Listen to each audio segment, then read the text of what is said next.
से मूवमेंट होता है, चक्रण होता है। एक बार शरीर के अंगों तक जाता है, पुनः शरीर के अंगों से हमारे हृदय में आता है। देखो क्या है, सबसे पहले इसको पढ़ने के लिए हम हृदय का चित्र बनाना अच्छे से सीख लें, ठीक है। देखो क्या है, हृदय क्या होता है, इसके चार भाग, हृदय के चार भाग। पहला दायां अलिंद, दायां निलय, बायां अलिंद और बायां निलय।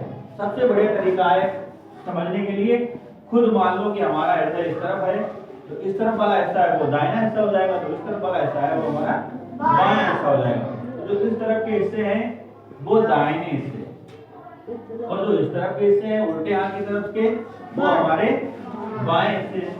और फिर जब इसको दो भागों में बांट दिया, फिर क्या करते हैं, एक हिस्सा ऊपर का है, एक हिस्सा नीचे का। ऊपर वाले हिस्से को कहते हैं अलिंद और नीचे वाले हिस्से को कहते हैं निलय। देखो क्या होता है, दायां अलिंद इस तरफ हो गया, दायां निलय हो गया, बायां अलिंद हो गया और बायां निलय हो गया। दाएं अलिंद को ए से दिखा दिया गया है और निलय को एन से दिखा दिया गया है। इनके पूरे फॉर्म ऊपर लिखे हैं, दायां अलिंद, दायां निलय, बायां अलिंद और बायां निलय, ठीक। अब देखो होता क्या है, खून हमारे हृदय से जाता कैसे, खून हमारे हृदय से जाता कैसे, तो ये जाता है हमारी महाधमनी के रास्ते। किसके रास्ते जाता है, महाधमनी के रास्ते जाता है। और शरीर में वापस कैसे आता है, महाशिरा के माध्यम से। किससे आता है, महाशिरा के माध्यम से। महाशिरा क्या करती है, पूरे शरीर से रक्त को इकट्ठा करके ले आती है और आकर के हृदय को रक्त देती है। और ये रक्त कहाँ पर देती है, दाएं आलिंद में। कहाँ देती है, दाएं आलिंद में। अब क्या होता है कि जो दायां आलिंद है, इससे जब खून इसमें आता है तो दायां आलिंद फैलता है। दायां आलिंद क्या करेगा, फैलेगा। और जब दायां आलिंद सिकुड़ेगा तो नीचे दायां निलय फैलेगा। फैलने पर क्या होता है, यहाँ पर बहुत अच्छी चीज है समझने वाली, क्या कि यहाँ से खून नीचे आएगा। जब वो नीचे आएगा तो यहाँ पर जब ये वाला हिस्सा दब जाएगा तो ये वाला हिस्सा बढ़ जाएगा, बढ़ेगा तो खून सारा इसमें आ जाएगा। और यहाँ पर लगा होता है एक बाल, क्या लगा होता है, उस बाल का नाम क्या है, ट्राइकस्पिड बाल। क्या नाम है, ट्राइकस्पिड बाल। होता क्या है, जब ये वाला हिस्सा भर जाता है खून से, रक्त से, तो क्या करता है, ये हिस्सा फिर दबता है। क्या करेगा, दबेगा। जब ये हिस्सा दबेगा तो खून कहाँ जाएगा, हमारी इस वाली धमनी में। कहाँ जाएगा, इस वाली धमनी में। एक चीज ध्यान रखना कि जब भी खून हृदय से निकलेगा तो वो धमनी में जाएगा। कहाँ जाएगा, धमनी में। और जब भी खून हृदय में आएगा तो वो किसमें आएगा, सिरा में। किसमें आएगा, सिरा में। तो जब ये दाएं निलय से खून निकलता है तो वो कहाँ जाएगा, इस धमनी के रास्ते होता हुआ फेफड़ों में जाएगा। कहाँ जाएगा, फेफड़ों में जाएगा। तो ये इस धमनी को क्या कहते हैं, क्योंकि खून हृदय से बाहर आ रहा है तो किसके रास्ते जाएगा, धमनी के रास्ते। तो धमनी कहाँ जा रही है, फेफड़े में। तो इस धमनी का नाम क्या हो गया, फुफ्फुस धमनी। क्या नाम हो गया, फुफ्फुस धमनी। अब देखो दूसरा क्या हुआ, जब ये हृदय से खून निकल करके फेफड़ों में पहुंच गया तो होता क्या है, अभी हमने इससे पहले बताया था कि जो हमारी सिरा होती है उसमें कैसा खून होता है, शुद्ध की अशुद्ध, अशुद्ध। कैसा होता है, अशुद्ध। और जो धमनी होती है उसमें खून कैसा होता है, शुद्ध। धमनी में शुद्ध खून होता है और सिरा में अशुद्ध खून होता है। अब देखो क्या होता है कि जो हमारी सिरा ऊपर से खून लाई थी उसमें क्या था, CO2 थी कि O2 थी, क्या थी, CO2 थी। क्या थी, CO2। क्योंकि वो अशुद्ध इसीलिए हुआ है कि उसमें ऑक्सीजन की मात्रा कम है और कार्बन डाइऑक्साइड की मात्रा बहुत ज्यादा है। तो क्या होता है, ये हृदय में आता है दाएं अलिंद में, वाल्व के थ्रू नीचे जाता है दाएं निलय में, और दायां निलय जब इसको प्रेस करता है तो ये फुफ्फुस धमनी के रास्ते फेफड़े में पहुंच जाता है। वहां पर क्या होता है, फेफड़ों में क्या होता है, ऑक्सीजन को अवशोषित किया जाता है और कार्बन डाइऑक्साइड को छोड़ा जाता है। तो वहां पर क्या होगा, कार्बन डाइऑक्साइड निकल जाती है और ऑक्सीजन खून में एब्जॉर्ब हो जाती है हीमोग्लोबिन के द्वारा। हीमोग्लोबिन क्या करता है, उसको पकड़ लेता है और पुनः ये खून इकट्ठा होकर के हमारी एक सिरा के रास्ते बाएं आलिंद में प्रवेश करता है।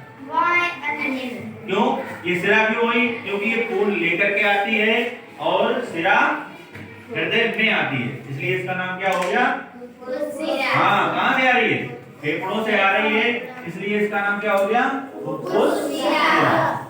ये कहाँ आती है, बाएं आलिंद में। फिर क्या होता है, यहाँ जब बाएं आलिंद फैलता है तो खून के अंदर आता है, जब ये दबता है तो खून पुनः नीचे चला जाता है, किसमें, बाएं नीले में। कहाँ जाता है, बाएं नीले में। फिर क्या होता है, जब बायां नीले प्रेस होता है तो खून कहाँ जाएगा, महाधमनी में। कहाँ जाएगा, महाधमनी से जाते हुए शरीर के सारे अंगों में पहुंच जाएगा। अब देखो एक चीज देखते हैं, क्या कि हमने बताया है कि धमनियों में शुद्ध रक्त होता है और सिरा में अशुद्ध होता है। अब देखो सिरा ये आ रही थी, महासिरा कहाँ से आ रही थी, शरीर के सभी अंगों से रक्त लेकर के आ रही थी और ये दाएं आलिंद में आई, तब उसके पास CO2 युक्त रक्त था, मतलब अशुद्ध रक्त था। कैसा रक्त था, अशुद्ध रक्त था। फिर क्या हुआ, ये दाएं आलिंद में आ गई, यहाँ से फुफ्फुस धमनी के थ्रू चली गई, किसमें, फेफड़ों में। फेफड़ों में क्या हुआ, कार्बन डाइऑक्साइड निकल गई, ऑक्सीजन अंदर आ गई। अब रक्त कैसा हो गया, शुद्ध। अब ये क्या हुआ, ये सिरा के थ्रू, फुफ्फुस सिरा के थ्रू ये बाएं आलिंद में आ गया। अब देखो कि जो ये धमनी शुद्ध रक्त लेके आ रही थी और सिरा जो अशुद्ध रक्त लेके आ रही थी, यहाँ पर कुछ मिसमैच हुआ। क्या हुआ, हम जानते हैं सिराओं में अशुद्ध रक्त होता है, लेकिन ये फुफ्फुस सिरा एक ऐसी सिरा है जिसमें शुद्ध रक्त होता है। क्या होता है, शुद्ध रक्त होता है। और ये जो धमनी है, क्योंकि धमनी हृदय से निकलती है, शुद्ध रक्त ले जाती है, लेकिन फुफ्फुस धमनी ऐसी है जो अशुद्ध रक्त ले जाती है। ठीक है, तो ऊपर लिखा है क्या, धमनी में शरीर के अंदर होती है और शुद्ध रक्त होता है, मतलब ऑक्सीजन युक्त रक्त। इसमें ऑक्सीजन अधिक मात्रा में होती है। इसमें क्या है, सिरा शरीर के ऊपर के हिस्सों में पाई जाती हैं। सिराएं शरीर के ऊपर के हिस्सों में होती है, जो हमको दिखाई पड़ती है नसें, वो होती हैं सिराएं, और शरीर के ऊपरी हिस्से में होती हैं। इनमें अशुद्ध रक्त होता है, CO2 युक्त रक्त होता है, मतलब कार्बन डाइऑक्साइड की मात्रा अधिक होती है। अब देखते हैं यहाँ पर एक चीज और है, क्या कि शुद्ध रक्त कहाँ कहाँ होता है। पहला है महाधमनी में, दूसरा सिरा में। अशुद्ध रक्त कहाँ होता है, महासिरा में और धमनी में। सिरा में बाल लगा होता है जो खून को वापस नहीं होने देता। अब देखो हमने इसमें 4 बाल बताए, कौन कौन से।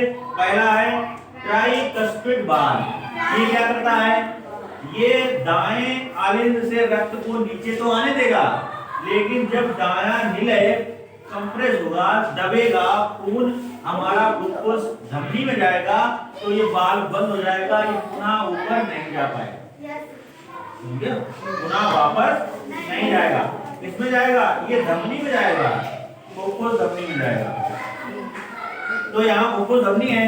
अच्छा देखो, अगर मान लो हमने इसको दबाया, ये ऊपर चला गया रक्त हमारा, हुआ क्या कि जब ये वाला फैलेगा तो ये धमनी का रक्त वापस आ जाना चाहिए, लेकिन नहीं, क्या होता है, इसके अंदर भी एक बाल होता है जिसको कहते हैं पल्मोनरी बाल्व।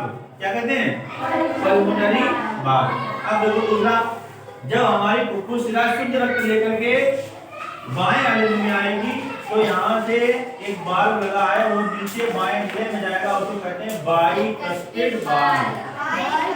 क्या कहते हैं, बाइकस्पिड बाल्व। अब देखो, जब बायां नीले प्रेस होगा, कंप्रेस होगा, तो क्या होगा, खून इधर ना लौट जाए, इसलिए ये बाल लगा था बाइकसिक बाल, कि पुनः ये बाएं आलिंद में ना पहुंच जाए, इसलिए भगवान ने क्या कर दिया, यहाँ पे एक बाल लगा दिया कि तुम नीचे तो आ सकते हो लेकिन ऊपर नहीं, ऊपर कहाँ जाओगे, बस इसी महाधमनी के रास्ते।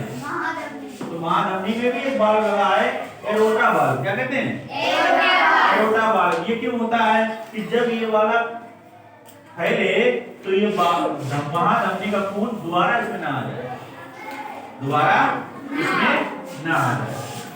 तो देखो दो प्रश्न और होते हैं कि शुद्ध रक्त किस हिस्से में होता है, बताओ।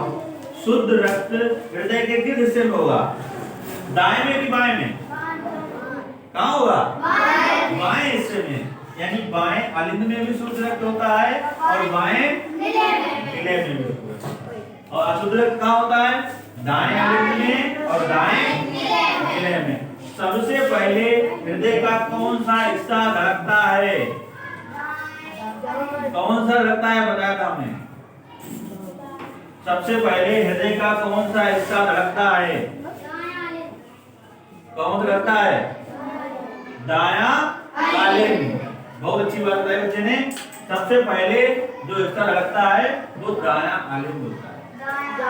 और किसी भी व्यक्ति का जब हृदय चोक हो जाता है, उसमें कोई दिक्कत खराबी आती है या हृदय की धड़कन अनियमित हो जाती है, हृदय की धड़कन कैसी हो जाती है, अनियमित आगे पीछे हो जाती है, वैसे सामान्य व्यक्ति की हृदय की धड़कन कितनी होती है, 72 धड़कन प्रति मिनट। कितनी होती है, 72 बार हृदय एक मिनट में धड़कना चाहिए। ठीक है, थोड़ा बहुत ऊपर नीचे हो तो कोई बात नहीं, ऐसा ना हो किसी का 20 रह जाए, 1 मिनट में 20 बार धड़क रहा है, बहुत धीरे धीरे बहुत ज्यादा धड़कने लगा, यानी कि 100 से ऊपर पहुंच गया, बीपी बढ़ जाएगा, और भी समस्याएं पैदा हो जाएंगी। और किसी का कम हो जाता है, किसी का धड़कना छोड़ देता है, तो क्या करते हैं, यहाँ पर इलेक्ट्रिक करंट दिया जाता है, इलेक्ट्रिक करंट दिया जाता है, वो हृदय के इसी हिस्से में दिया जाता है, ताकि ये वाला हिस्सा धड़क जाए। ये वाला हिस्सा जब ये धड़क जाएगा तो पूरा हृदय काम करना शुरू कर देगा। होता क्या है, जब पेज मेकर लगाते हैं, पेज मेकर एक डिवाइस होती है जो हृदय की धड़कन को मेंटेन करती है। क्या करती है, मेंटेन करती है। अगर कहीं पर हृदय धड़कना छोड़ रहा है तो वो करंट दे देगी, तुरंत हृदय धड़क जाएगा। तो वो पेज मेकर हृदय के दाएं आलिंद में लगाया जाता है। कहाँ लगाया जाता है, दाएं आलिंद में इलेक्ट्रिक का शॉर्ट दिया जाता है हल्का सा, और एक इलेक्ट्रिक की बैटरी यहाँ डाल दी जाती है, इसी तरह से हृदय के दाएं आलिंद में उसको रख देते हैं। जब भी हृदय धड़कना भूल जाता है तो वो बैटरी उसको करंट दे देती है, धड़को फिर दोबारा फिर धड़कना शुरू हो जाता है। तो इस तरीके से हमने हृदय का रक्त परिसंचरण हृदय से कैसे जाता है, किस हिस्से में शुद्ध होता है, किस हिस्से में अशुद्ध होता है, कौन कौन से बाल लगे होते हैं और कहाँ कहाँ पर लगे होते हैं। ठीक है।